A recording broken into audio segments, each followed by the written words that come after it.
The idea of creating a motorcycle covered with real tattoos came to me about 10 years ago. I'm tattooed myself, and I think people have tattoos in order to express their character, just as they paint their motorcycles in a way fitting to who they are and what they like. Some people like skulls, others like flames, and they show that through their bikes. It's been known for a long time that leather can be tattooed, so one day I thought, why not? Let's cover the whole bike in leather and ink it. The bike's concept relates to a long-standing biker tradition. In the turbulent post-war era in America, many bikers led a life on the edge of the law. That's why we called this bike the Recidivist. It was supposed to be completely covered in tattoos and look like a living creature, a person with very strong character who values individuality and a sense of freedom. To give this bike a very specific, old-school style, we had to create the frame from scratch. To relate the bike's construction to the original idea, we couldn't make just a regular frame, so we made it to resemble the shape of the human spine, which nicely fits with the tattoos covering the human body.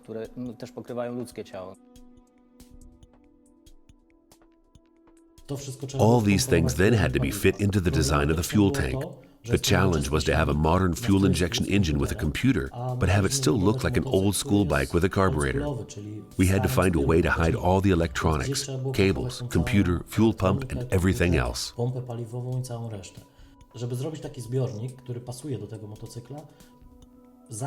In order to create the tricky fuel tank, we started by forming it out of styrofoam. This was a much better option than first building it in metal, as metal is much more difficult to work with. We fit it to the bike in a 1-to-1 scale. Then we looked at it from all possible angles and evaluated how it all fit and looked. Once the styrofoam tank was ready, we moved on to another material, wood. With wood, we could create a form that could be put into the final steel rendition. So we cut the styrofoam into small pieces, replicated the shapes in wood, polished it all up, and made one side of a fuel tank, then mirrored that, which eventually gave us the completed tank. One part of the tank is for fuel, while the other part is where you installed all the electronics, maintaining the overall look of a traditional fuel tank.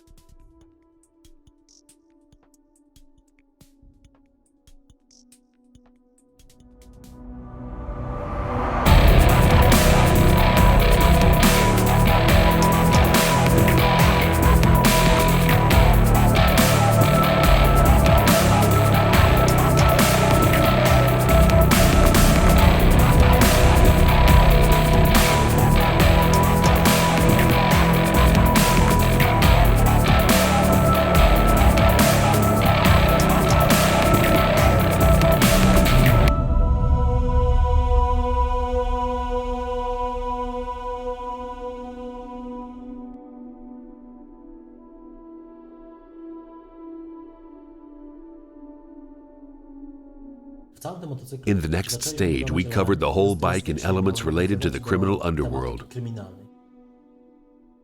We started with the gear shift, which is an infamous suicide shifter made from a crowbar. The clutch and brake levers are formed in the shape of butterfly knives. The brake pump lever is in the shape of a symbol used in legal code. The front brake calipers look like handcuffs. We drew them in a 1-to-1 scale. Then we designed it on a computer and put it into a CNC milling machine, which milled the calipers out of aluminum. The ready part looked like brand new, but we treated it with a burner and basically destroyed it so that it would look old. This was done on purpose because the bike is supposed to look like it already has a rap sheet.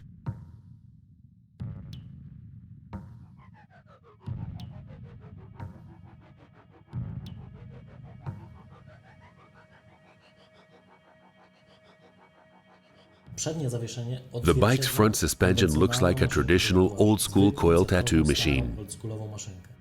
We didn't want to cover it with anything, so we took two pistons and wrapped them with copper wire, imitating coils from a traditional machine. Inside there are pistons, springs, even hardness regulation, but we had to fit it in a way so that its looks would resemble that of a traditional coil tattoo machine, while being a fully operational trapezoidal bike frame.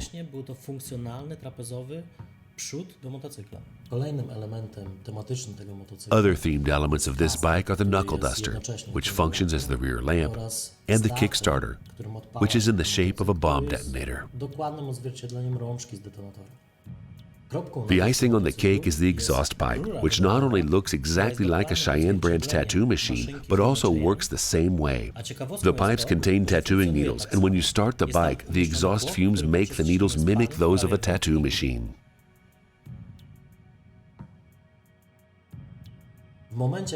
When we started covering the bike with leather, I realized just how large an area I'd have to tattoo.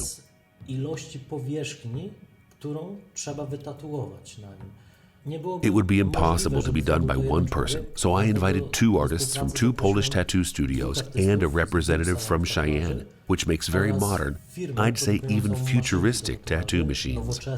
This suited the bike perfectly, and some of those machines were even used to make parts for the bike.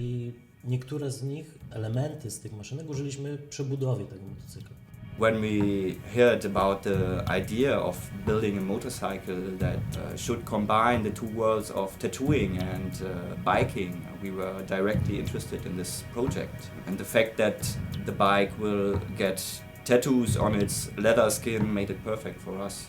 When I saw the bike for the first time at GOC in Poland, I was speechless for a couple of minutes, and we started with the first conversations about the bike, the to-dos, the further process very quickly, but I tried to sneak away in every free minute to get back to the bike and just look on it. It wasn't finished at that time, but there were already a lot of small details on it, and from that point we were sure that it will be a great project, great bike and a great piece of art.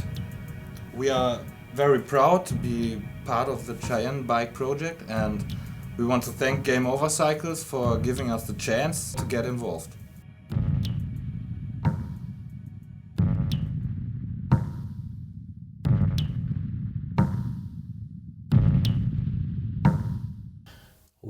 In total, to build this bike, it took over 3,000 man-hours, and the tattooing itself lasted over 250 hours.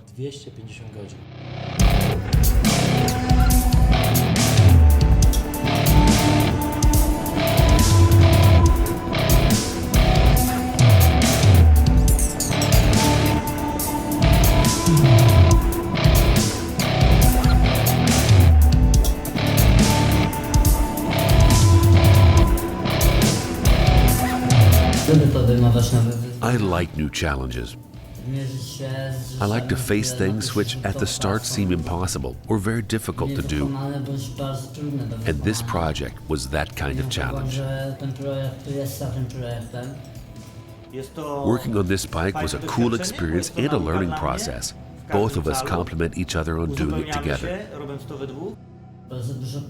We tried various techniques on how to apply ink on such a raw and hard material as leather. It's not the same as with human skin. The tattooing of this bike is as important as tattooing a client's skin, because in each case, you only do it once. The whole bike is covered in over 4 square meters of tattooed leather. All the tattoos are coherent and relate to the criminal theme. There's only one tattoo which doesn't really suit the bike. It's a card with a piece of H.R. Geiger's art placed on the fuel tank. It was very important to me to have it on the bike because Geiger is an artist who inspires me when I build my bikes. That means a lot to me.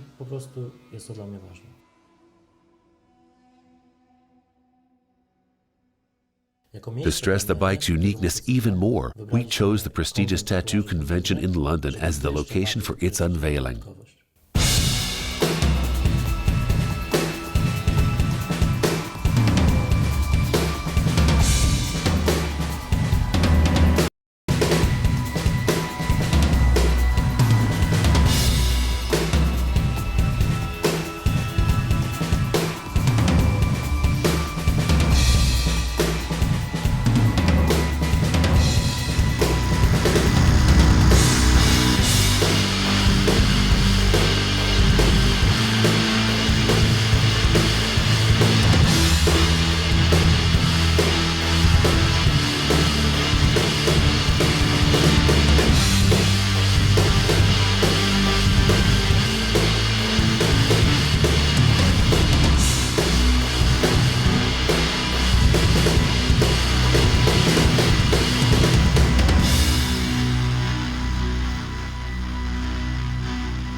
The last and the biggest tattoo shows Themis sitting on an electric chair. We decided to tattoo it live during the London show. It took more than 40 hours over 2 days for 2 tattoo artists to make it, but this way the audience could see how hard it was.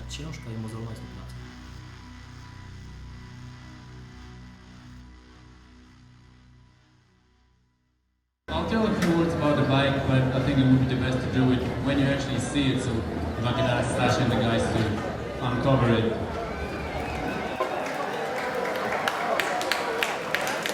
We cannot start the bike here, but if we started the bike, the needles are actually moving just like in a tattoo machine. Lots of people gathered around our stand.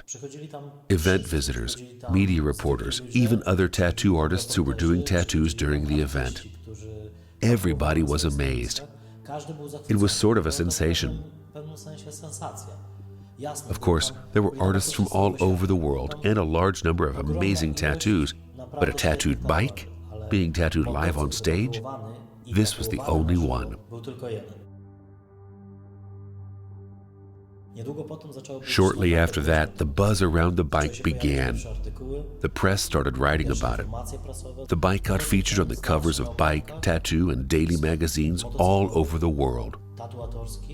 There are thousands of photos on the internet and a number of TV news reports. The Recidivist is the world's first tattooed motorcycle, so I think the buzz around it has only just begun.